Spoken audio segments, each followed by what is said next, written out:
Hello and welcome to part 32 of my Winds of Change video guide. There goes the neighborhood.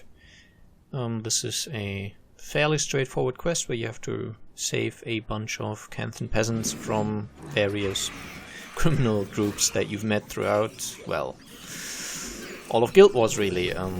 There's Peacekeepers and Stone Summit and Amphar and Jade Brotherhood. There's the White Mantle. There's the Corsairs from Nightfall, New Island, basically a bunch of them.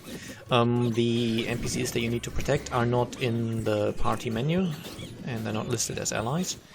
You can try to keep them alive by using your Prot spirits from sufficient range,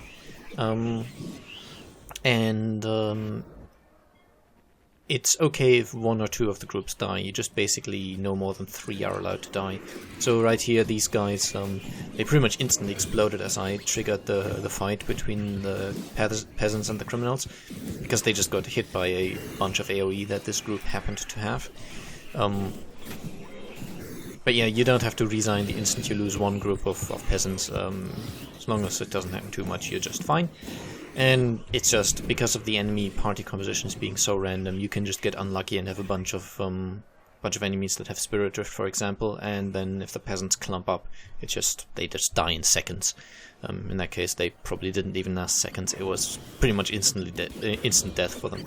But at least, as long as at least one peasant from a group survived, that group counts as saved.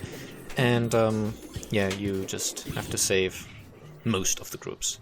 I believe up to 3 are allowed to die, maybe only up to 2. It's not that difficult really.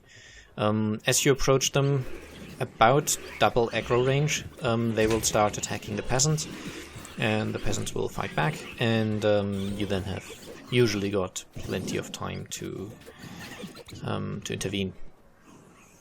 And yeah, as I said, it's fine if some of the peasants die, as long as one of the group remains alive, that's still fine. And if 1 or 2 of the groups get killed completely, that's still fine. There's something very important at the end of this quest though, which will help you during the final Winds of Change quest.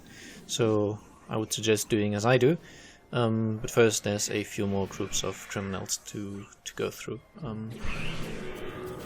The fights themselves are nothing special really. You have very varied groups of enemies because they are composed of so many different factions, and so they've got a fairly large variety of builds they can have. But generally, shouldn't be too much trouble. You've got an 8-man party anyway. And this group was quite funny because they actually spawned so that they didn't aggro onto the peasants.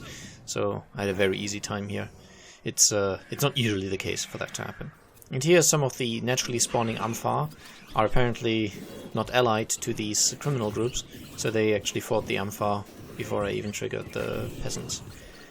But yeah, generally speaking, just fight through the groups. I've sped this up to make it less boring.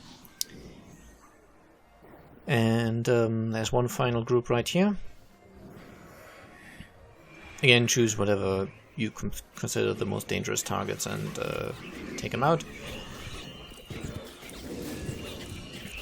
And yeah, usually one of the peasants will be a monk and stay at range, and they tend to survive. So yeah, when you're done killing that last group, Airy Heart of Fire will spawn. You can then choose to kill her or leave her alive, and I would strongly suggest leaving her alive because she will become an ally in the final confrontation, the last quest of Winds of Change. Okay, all in all, not a difficult quest. I still wish you the best of luck when you do this yourself. And yeah, there really isn't anything else to say that I haven't said already.